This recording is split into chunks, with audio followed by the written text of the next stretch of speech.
Hello students, उम्मीद है कि आप सब खैरियत से होंगे। जी तो स्टूडेंट्स, आज हम स्टार्ट करने वाले हैं मेहरान यूनिवर्सिटी के जो इंटीटेस है इसकी प्रिपरेशन। ठीक है, इसमें हमारे जो ऑनलाइन क्लासेस हैं, इसमें जितने भी हमारे बैच के स्टूडेंट्स हैं उनके लिए हमारा फर्स्ट वीडियो लेक्चर है। ठीक है, अब इसमें जैसे कि मैंने पिछले लेक्चर में आप लोगों के साथ शेयर की थी कुछ बातें कि बेटा हम कौन से चैप्टर्स हैं जो हम कवर करने वाले हैं और हर एक चैप्टर में कौन से टॉपिक्स हैं जो हम कवर करेंगे, तो वो सारी चीज़ें मैंने पिछले लेक्चर में बता दी थी। लेकिन आज के इस वीडियो लेक्चर में आपको थोड़ा सा बताना चाहता हूँ कि आज के इस टॉपिक में आज हम डिस्कस करने वाले हैं क्लास फर्स्ट ईयर का चैप्टर नंबर 1 सेट्स। ठीक है, अब इस सेट्स में कौन से क्वेश्चंस आते हैं, ठीक है, और सेट्स में कौन सी डेफिनेशंस हैं, क्योंकि ना सेट्स का एक क्वेश्चन लाजमी आता है मेरा यूनिवर्सिटी में, तो इसकी वजह से हमें वो टॉपिक जो है वो अच्छे से कवर करना है। तो स्टार्ट करते हैं आज के इस लेक्चर को। और स्टार्ट करने से पहले मैं आपको एक बात बता दूं, जैसे मैंने वॉइस में आप लोगों के साथ शेयर किया था कि बेटा आपको एक नोट्स लाजमी अपने पास रखना है और जैसे मैं पढ़ाता जाऊं आप वो अपने पास नोट्स में लिखते जाएं। ठीक है, ताकि बाद में आपकी कोई भी वीकली टेस्ट हो या आपको रिवीजन करने के लिए कोई भी ज़रूरत हो तो आप अच्छे तरीके से रिवाइज़ कर सकें। ठीक है, तो इसलिए आपके पास नोट्स लाजमी होने चाहिए ताकि आप अच्छे तरीके से बाद में रिवाइज़ कर सकें। और अगर आपके पास मेरा बुकलेट है तो अच्छी बात है, आप बुकलेट को अच्छे तरीके से पढ़ेंगे तो आपको चीज़ें क्लियर हो जाएंगी। ठीक है, तो स्टार्ट करते हैं आज के इस लेक्चर को। आज के इस फर्स्ट लेक्चर में हम क्लास फर्स्ट ईयर, ठीक है, class first year mathematics chapter number 1 sets discuss करेंगे। ठीक है, अब काफ़ी सारे स्टूडेंट्स कंफ्यूज होंगे कि sir sets class first year में चैप्टर है ही नहीं, तो बेटा ऐसा नहीं है। मेरा यूनिवर्सिटी में सेट्स में क्वेश्चन लाजमी आता है, तो इसकी वजह से जो टॉपिक्स से हम क्लास फर्स्ट ईयर के 10 चैप्टर्स कवर करें और क्लास 12 के भी 10 चैप्टर्स ही कवर करेंगे, तो इसलिए इंपॉर्टेंट चैप्टर है, अच्छे तरीके से समझते जाएँ और अपने पास लिखते जाएँ। ओके, अगर मैं सेट्स की इंट्रोडक्शन की बात करूँ तो सेट क्या होता है, सेट की डेफिनेशन होती है set is the collection of well defined and distinct objects. अब इसमें दो चीज़ें हैं, एक वर्ड है वेल डिफाइंड और दूसरा है डिस्टिंक्ट। ठीक है, अब वेल डिफाइंड का मतलब क्या होता है और डिस्टिंक्ट का मतलब क्या होता है। डिस्टिंक्ट का मतलब ये होता है कि सेट्स के एलिमेंट्स में कभी भी रिपीटेशन नहीं होगी, अगर सेट्स के एलिमेंट्स में रिपीटेशन हुई तो वो सेट नहीं कहलाता। डिस्टिंक्ट का मतलब ये होता है। दूसरी चीज़ वेल डिफाइंड, तो वेल डिफाइंड का मतलब ये होता है कि सेट्स के जितने भी एलिमेंट्स होंगे आप उनको आइडेंटिफाई कर सकते हैं कि ये सेट्स का कौन सा एलिमेंट है। जब मैं एलिमेंट्स लिखूंगा तो आपको चीज़ें क्लियर हो जाएंगी। तो वेल डिफाइंड एंड डिस्टिंक्ट का मतलब ये होता है, और सेट हमेशा कलेक्शन होता है किसका, well defined and distinct objects का। ओके, और दूसरी पॉइंट ये है कि set always written in capital letters, हमेशा सेट का नेम जो होता है वो हम कैपिटल लेटर से ही डिफाइन करते हैं, ए सेट, बी सेट, सी सेट। ठीक है, और हमेशा सेट को हम करली ब्रैकेट्स में लिखते हैं। ठीक है, अब करली ब्रैकेट्स कौन सी होती है, जैसे ये एग्जाम्पल है ए सेट इक्वल टू 1 2 3 4, तो आप देख सकते हैं कि सेट्स के जितने भी एलिमेंट्स हैं क्या ये डिस्टिंक्ट है, बिल्कुल डिस्टिंक्ट है, इसमें कोई भी एलिमेंट रिपीट नहीं कर रहा, तो डिस्टिंक्ट है। वेल डिफाइंड का मतलब है कि सेट्स के एलिमेंट्स को आप आइडेंटिफाई कर सकते हैं कि ये 1 है, ये 2 है, ये 3 है, 4 है, और सेट्स हम हमेशा कैपिटल लेटर्स में इसका नेम होता है और करली ब्रैकेट्स होती हैं। तो ये सेट का एक एग्जाम्पल है। ये अगेन अब अगर देखें इस सेट को, बी सेट को 2 2 4, क्या ये सेट हो सकता है, तो बेटा ये सेट नहीं हो सकता। क्यों, क्योंकि सेट्स के एलिमेंट्स में रिपीटेशन नहीं होती, और यहाँ आप देख सकते हैं यहाँ रिपीटेशन है, तो this is not example of set, तो ये सेट का एग्जाम्पल नहीं है। ठीक है, तो इस तरीके से आप आइडेंटिफाई कर सकते हैं। उसके बाद सी एग्जाम्पल देखें, set of science students in Hyderabad में साइंस स्टूडेंट का एक सेट, तो ये सेट है। और डी एग्जाम्पल अगर आप देखें, X such that X belongs to natural numbers. ठीक है, एक्स जो नंबर है वो नेचुरल सेट से है, और नेचुरल सेट से एक्स के वो नंबर हैं जो 1 और 1 से ज़्यादा हैं, 4 और 4 से कम है, तो उनका सेट। तो ये सेट बिल्डर फॉर्म में लिखा हुआ है, हम रिप्रेजेंटेशन ऑफ सेट्स कवर करेंगे तो ये चीज़ें आपको क्लियर हो जाएंगी। ठीक है, तो ये एग्जाम्पल मैं आपको रिप्रेजेंटेशन में समझाता हूँ। अब देखिए बेटा, अब नेक्स्ट जो टॉपिक है वो है रिप्रेजेंटेशन ऑफ सेट। अब सेट की रिप्रेजेंटेशन हम 3 मेथड से करते हैं। ठीक है, 1 बाय 1 हम कवर करते जाएंगे। पहले आपकी टेबुलर फॉर्म, तो टेबुलर फॉर्म हम किसे कहते हैं कि in this method we list all the elements of set. इस सेट में यानी इस मेथड में इस रिप्रेजेंटेशन क्या करते हैं, सेट के सारे एलिमेंट्स लिखते हैं। ठीक है, और इसी टेबुलर फॉर्म का दूसरा नाम क्या होता है, it is also known as listing method. इसे लिस्टिंग मेथड भी कहा जाता है, या कभी कभार इसे कहा कहते हैं रोस्टर फॉर्म भी इसे कहा जाता है।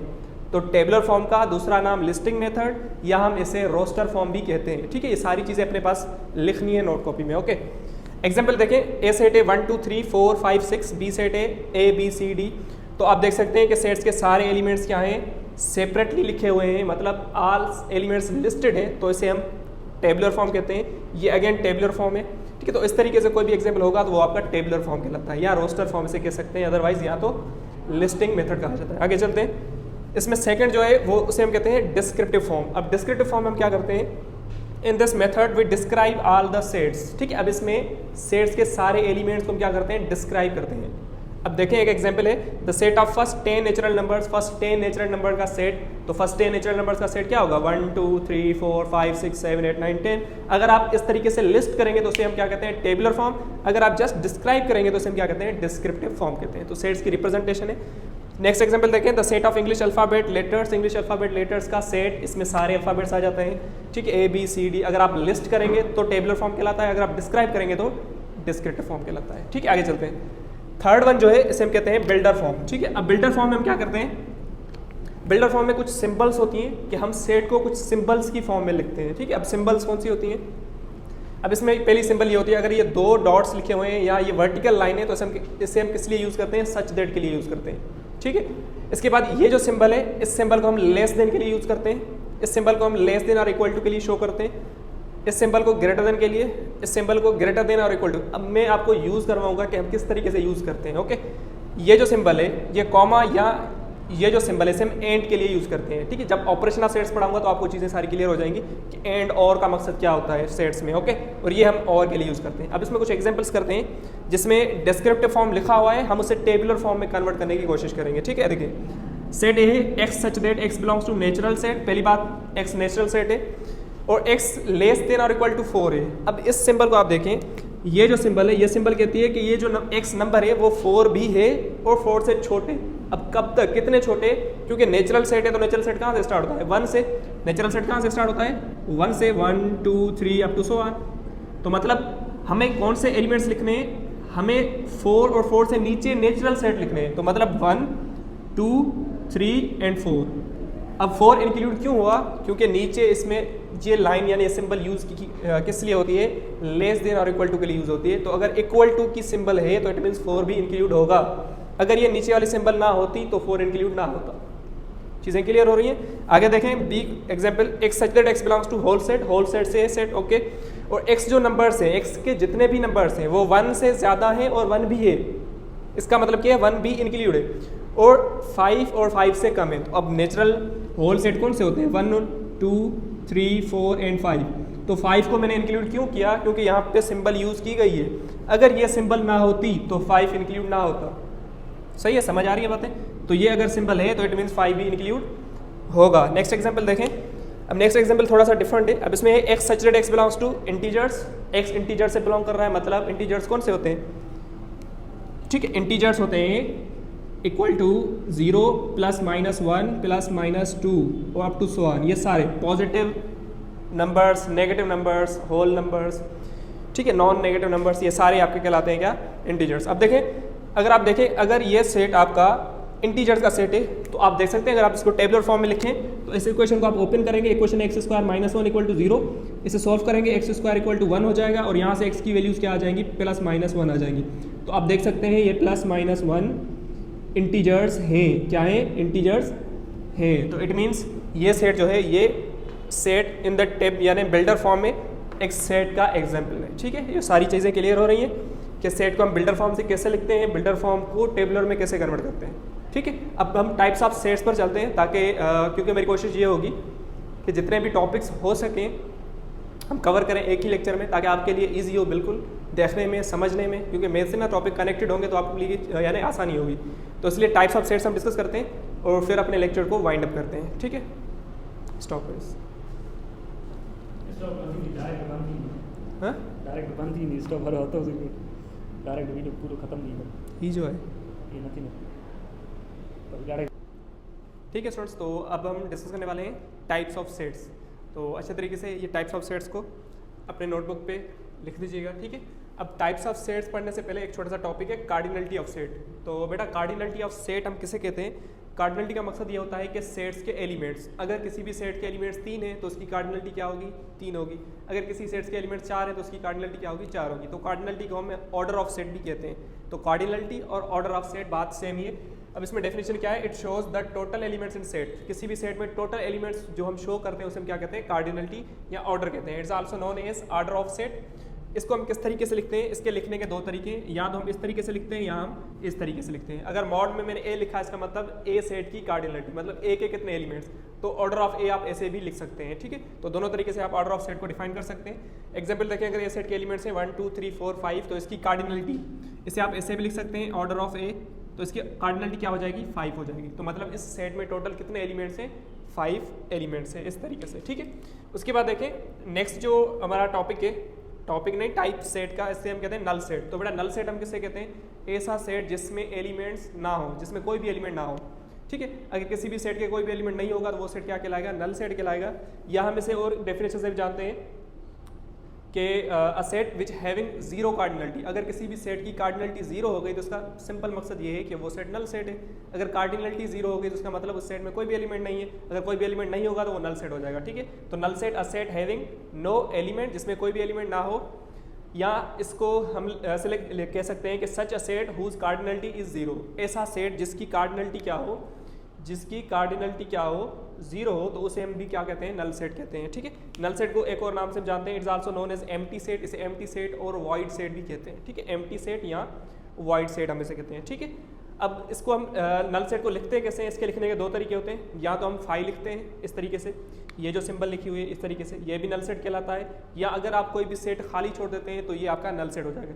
अगर इस सेट में यू लिखा है तो ये नल सेट नहीं है, तो इसका मतलब ये है कि इस सेट में एलिमेंट है, तो ये नल सेट नहीं होगा। अगर यहाँ पे कुछ भी नहीं लिखा हुआ तो उसका मतलब क्या है कि ये नल सेट है, ठीक है। उसके बाद एक छोटा सा टाइप है जो मैंने यहाँ लिखा नहीं है, वो आप लिख दीजिएगा सिंगलटन सेट। तो सिंगलटन सेट हम किसे कहते हैं, a set which having only one element, ऐसा सेट जिसमें एक ही एलिमेंट हो उसे हम सिंगलटन सेट कहते हैं। या ऐसा सेट जिसकी कार्डिनलिटी 1 हो, क्योंकि कार्डिनलिटी ऑर्डर ऑफ सेट है, तो अगर कार्डिनलिटी 1 हो गई तो उसे हम क्या कहते हैं, सिंगलटन सेट कहते हैं। तो ये आप लिख दीजिएगा अपनी नोटबुक के। आगे देखें थर्ड है आपका फाइनाइट सेट। तो फाइनाइट सेट हम किसे कहते हैं, ऐसे सेट जिसके एलिमेंट्स फाइनाइट हो, यानी फाइनाइट का मतलब क्या है, लिमिटेड हो या काउंटेबल हो, तो वो सेट क्या कहलाता है, फाइनाइट सेट कहलाता है, ठीक है। या हम इसे कह सकते हैं हुज कार्डिनलिटी इज डिफाइंड, या ऐसे सेट जिसकी कार्डिनलिटी डिफाइन हो तो उसे हम फाइनाइट सेट कहते हैं। जैसे ये एग्जांपल है 1 2 3 4, तो इसकी कार्डिनलिटी क्या है 4 है, तो ये आपका क्या हो जाएगा, फाइनाइट सेट कहलाएगा, ओके। आगे देखें आगे इनफाइनाइट सेट्स। तो इनफाइनाइट सेट्स हम किसे कहते हैं, अ सेट हैविंग अनलिमिटेड एलिमेंट्स, ऐसे सेट जिसमें एलिमेंट्स अनलिमिटेड हो, अनकाउंटेबल हो, जिसे हम काउंट ना कर सकें, जैसे ये नेचुरल सेट्स हो गए, होल सेट हो गए, और इसकी कार्डिनलिटी हम डिफाइन नहीं कर सकते कि इसमें कितने एलिमेंट्स हैं। तो ऐसे सेट जिसकी कार्डिनलिटी हम डिफाइन नहीं कर सकते तो उसे हम क्या कहते हैं, इनफाइनाइट सेट कहते हैं। तो ये आप लिख दीजिएगा definition. Then fifth one example है आपका इक्वल सेट्स। तो इक्वल सेट्स की दो कंडीशन होती है कि कोई भी दो सेट्स इक्वल कब होंगे। पहली कंडीशन, कार्डिनलिटी लाजमी सेम होनी चाहिए। कार्डिनलिटी का मतलब क्या है कि अगर एक सेट में दो एलिमेंट्स हैं तो दूसरे में दो ही होने चाहिए, पहली कंडीशन है। दूसरी कंडीशन क्या है, एलिमेंट्स आर आल्सो सेम, और एलिमेंट्स भी सेम होने चाहिए। अगर एलिमेंट्स भी डिफरेंट हो गए तो वो इक्वल सेट्स नहीं होंगे। पहली कंडीशन क्या है, कार्डिनलिटी सेम हो यानी ऑर्डर सेम होना चाहिए। दूसरी कंडीशन क्या है कि सेट्स के एलिमेंट्स भी सेम होने चाहिए। जैसे एग्जांपल है 1 2 3, बी सेट है 3 2 1। अब यहाँ पे कंफ्यूज नहीं होना कि ये सेट्स के एलिमेंट है 1 2 3, यहाँ है 3 2 1। तो सेट्स के एलिमेंट को आप रीअरेंज कर सकते हैं, मतलब आगे पीछे कर सकते हैं। ऐसा नहीं है कि सेट्स के एलिमेंट्स को आप आगे पीछे करेंगे तो सेट चेंज हो जाएगा, तो ये सेट सेम ही रहेगा। सेट्स के एलिमेंट्स को आप आगे पीछे कर सकते हैं। तो इसका मतलब इसमें दोनों की कार्डिनलिटी क्या है, 3 है, ठीक है, और दोनों के एलिमेंट्स भी सेम है, तो ये दोनों सेट्स क्या हो जाएंगे, इक्वल सेट्स हो जाएंगे, ठीक है। इसकी एक और डेफिनेशन होती है, वो मैं आपको समझाता हूँ सबसेट जब पढ़ाऊंगा। 6 1 देखें, इक्विवेलेंट सेट्स। तो इक्विवेलेंट सेट्स हम किसे कहते हैं, ऐसे सेट्स जिसकी बस एक कंडीशन फॉलो हो। कौन सी, कि सेट्स में हमेशा ऑर्डर सेम होना चाहिए, ऑर्डर या कार्डिनलिटी। अगर कार्डिनलिटी ऑर्डर सेट्स का सेम हो गया तो वो सेट्स आपके इक्विवेलेंट सेट्स होते हैं। या इसकी एक और डेफिनेशन भी होती है, ऐसे सेट जिसमें 1 1 करेस्पॉन्डेंस हो। अगर 1 1 करेस्पॉन्डेंस हो रही है तो उसका सिंपल मकसद ये है कि कार्डिनलिटी सेम हो। अगर कार्डिनलिटी सेम है तो वो सेट्स क्या हो जाते हैं, इक्विवेलेंट सेट्स हो जाते हैं। तो ये भी डेफिनेशन आप लिख दीजिएगा, sets which forms 1 1 correspondence then sets are known as equivalent sets, okay. और इक्विवेलेंट सेट्स को हम इस तरीके से लिख सकते हैं, अगर ए इक्विवेलेंट सेट बी के है तो इसे हम ऐसे लिखते हैं, ठीक है। तो ये भी आप देख लीजिएगा डेफिनेशंस को। आगे देखिए, all equal sets are equivalent but converse is not true. इसका मतलब ये है कि सारे इक्वल सेट्स इक्विवेलेंट हो सकते हैं बट सारे इक्वल सेट्स इक्विवेलेंट नहीं हो सकते। तो ये आप याद कर दीजिएगा, सारे इक्वल सेट्स इक्विवेलेंट हो सकते हैं बट सारे इक्विवेलेंट इक्वल नहीं हो सकते। क्यों, क्योंकि इक्विवेलेंट की कंडीशन ये है कि कार्डिनलिटी सेम हो, और इक्वल की कंडीशन क्या है कि दोनों सही सेम हो, यानी ऑर्डर भी सेम होना चाहिए और एलिमेंट्स भी सेम होना चाहिए। तो इसके लिए कंडीशन याद कर दीजिएगा, सारे इक्वल सेट्स इक्विवेलेंट हो जाएंगे बट सारे इक्विवेलेंट सेट इक्वल नहीं हो सकते, ओके। उसके बाद 7th एग्जाम्पल है सबसेट्स। मोस्ट इंपॉर्टेंट टाइप है, इसमें क्वेश्चन आ जाता है मेरान में, ठीक है। तो इसे आप पढ़ें अच्छे से, पहले समझें। If all elements of set A are present in set B, अगर सेट ए के सारे एलिमेंट सेट बी में हैं तो सेट ए सेट बी का सबसेट हो जाएगा, जैसे हम इस तरीके से रिप्रेजेंट करते हैं, ओके। तो सेट ए बी का क्या हो जाएगा, सबसेट हो जाएगा। एग्जांपल देखें 1 2 3 1 2 3 4। अब देखें सेट ए के सारे एलिमेंट सेट बी में हैं तो A is the subset of set B, तो ए बी का सबसेट हो जाएगा। अगर यहाँ सपोज अगर यहाँ पे ये 4 ना होता, अगर यहाँ पे ये 4 ना होता, तो आप थोड़ा इमेजिन करें, ए के सारे एलिमेंट्स बी में हैं और बी के सारे एलिमेंट्स ए में हैं। अगर ए के सारे एलिमेंट्स बी में हो गए और बी के सारे एलिमेंट्स ए में हो गए, तो इसका मतलब ये है कि ए सबसेट है बी का और बी सबसेट ए का। अगर ए सबसेट हुआ बी का और बी सबसेट हुआ ए का, तो इसका मतलब सिंपल क्या है कि ए और बी दोनों इक्वल है। तो इक्वल की ये भी डेफिनेशन होती है, आप लिख दीजिएगा इक्वल सेट्स में। अगर ए सबसेट है बी का और बी सबसेट है ए का, तो इसका सिंपल मकसद क्या है कि A set is equal to B set. आप सिंपल देख सकते हैं ना, यहाँ पे 1 2 3 1 2 3 दोनों में ऑर्डर सेम है, दोनों के एलिमेंट सेम है, तो इक्वल सेट्स हो गए। ठीक है, तो ये भी कंडीशन आप याद कर दीजिएगा, मोस्ट इंपॉर्टेंट कंडीशन है, आप इस पर स्टार लगा दीजिएगा, इंपॉर्टेंट है। ओके, आगे देखें। अब ये एग्जांपल है find all the subset in set. अब देखें ना, अगर ये सेट है, इसमें टोटल कितने सबसेट हो सकते हैं? अगर मैं आपसे बोलूँ 2 बीस का सबसेट हो, जैसे मैंने लिखे हैं ना 5। अब इसमें 5 एक याद कर दीजिएगा, 5 is the subset of every set, every non empty set. अगर कोई भी नॉन एम्प्टी सेट है उसका 5 सबसेट होगा ही होगा, कोई भी सेट हो। अगर 1 2 3 है तब भी सबसेट होगा, अगर ABC है तब भी 5 क्या होगा? सबसेट होगा। 5 सबसेट होगा। 2 बीस का सबसेट है, 3 बीस का सबसेट है, 4 भी, 2 3 बीस का सबसेट है, 2 4 भी सबसेट है, 3 4 भी एंड 2 3 4 भी। अब देखिए ये मैंने खुद सेट भी लिखा है, तो उसका मतलब क्या है कि खुद सेट खुद का भी सबसेट हो सकता है। Every set itself is also a subset. तो 5 set is subset of every set, every set खुद यानी अपने आप का भी क्या होगा? सबसेट होगा। Every set itself is also a subset. ये भी आप लिख दीजिएगा पॉइंट्स में जो मैं आपसे शेयर करता जा रहा हूँ। आगे चलें। अब इसमें है कि how to find all the subsets. किसी भी सेट्स में कितने टोटल सबसेट्स होंगे, हम कैसे फाइंड करते हैं? इसका फॉर्मूला होता है, अगर किसी भी सेट का ऑर्डर n है, n का मतलब उसके 3 एलिमेंट्स है, 4 या 5 है, तो सबसेट का फॉर्मूला होता है 2 पावर n। तो मतलब n में आप क्या लिखेंगे? Total elements. अगर किसी भी सेट के 2 एलिमेंट्स हैं तो यहाँ आप लिखेंगे 2 पावर 2। n पे आप एलिमेंट्स लिखेंगे, 2 एलिमेंट्स है तो 2 2 4 होगा, तो मतलब इसके टोटल सबसेट्स 4 हो सकते हैं।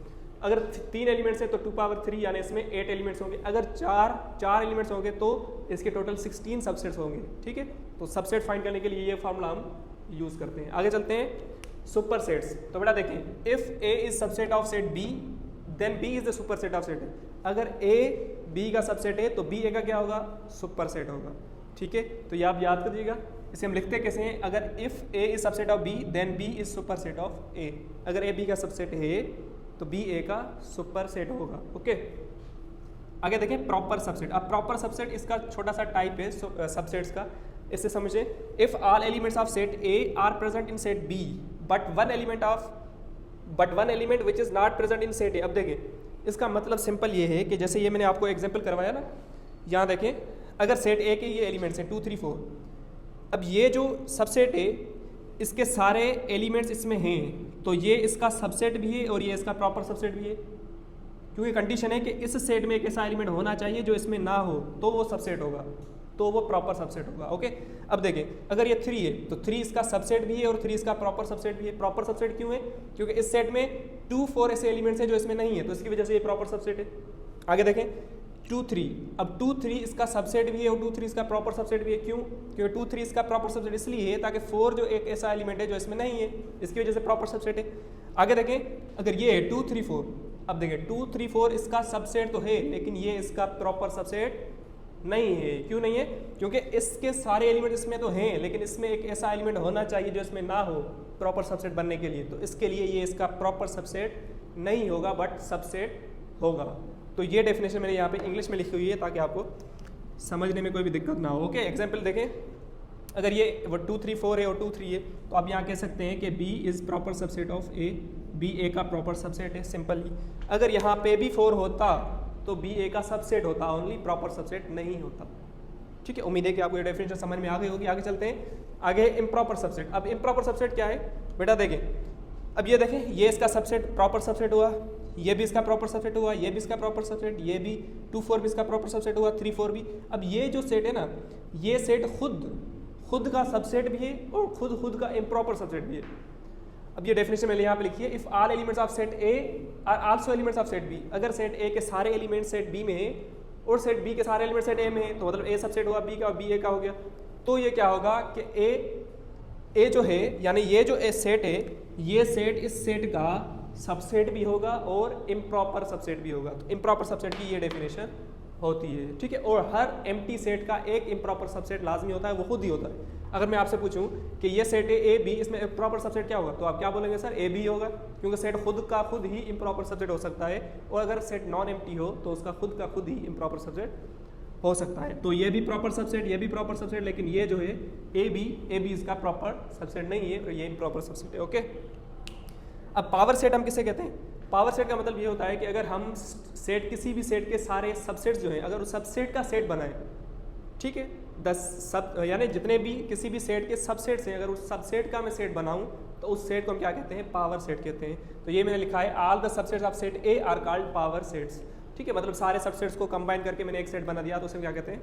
पावर सेट कहते हैं। इसे लिखते ऐसे हैं पी ऑफ ए, ठीक है। अगर ए सेट है 1 2 तो इसके सारे सबसेट्स कौन से होंगे? 5 होगा, 1 होगा, 2 होगा, 1 2 होगा। अगर इन चार जो भी चार से सबसेट्स हैं इसको आप कंबाइन करके एक सेट बनाएंगे तो उसे हम क्या कहते हैं? पावर सेट कहते हैं। अगर मैं आपसे पूछूं किसी भी सेट के पावर सेट्स कितने होंगे, किस तरीके से आप फाइंड करेंगे, तो सेम ही फॉर्मूला आप सबसेट का यूज़ करके आप फाइंड आउट कर सकते हैं इसके कितने पावर सेट हो सकते हैं, ठीक है। तो ये था छोटा सा टॉपिक टाइप्स ऑफ सेट्स का, ठीक है। उम्मीद है कि आपको समझ में आ गया होगा। तो जितने भी मैंने पॉइंट्स आपको बताई हैं, जो मैंने नहीं लिखी, आपको अच्छे तरीके से वो अपने नोटबुक पे लिखनी है, ठीक है। और जैसे मैंने आपको बताया कि मंडे टू थर्सडे यानी फ्राइडे तक इंशाल्लाह हम कोशिश करेंगे कि एक्सप्लेनेशन के साथ डिस्कस करें। उसके बाद हम एमसीक्यूज़ के ऊपर जाएंगे, यानी एक जो हमारा लेक्चर होगा वो एमसीक्यूज़ पे होंगे। तो मतलब एक वीक में हमारा एक चैप्टर इंशाल्लाह क्लियर हो जाएगा।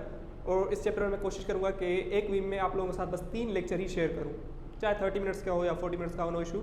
बस 3 लेक्चर मैं आप लोगों के साथ शेयर करूँगा। वो 3 लेक्चर्स आपको अच्छे तरीके से पढ़ने और उसी में से ही आपकी वीकली टेस्ट होगी। और मंडे टू फ्राइडे तक अगर आपका एक्सप्लेनेशन लेक्चर है तो यानी फ्राइडे तक मतलब वीक का लास्ट डे जो भी होगा उस डे पे मैं आप लोगों के साथ मेहरान के पास पेपर्स के क्वेश्चंस और जो हम वीक में पढ़ के आ चुके होंगे उसको कंबाइन करके एक 30 यानी एमसीक्यूज़ का एक वीडियो लेक्चर बनाऊंगा, ठीक है। वो भी मैं इंशाल्लाह आप लोगों के साथ शेयर करूँगा। उम्मीद है कि सारी चीज़ें आपको क्लियर हो गई होंगी। अगर रिगार्डिंग कोई भी कन्फ्यूजन हो तो आप मुझसे पूछ सकते हैं। Thank you.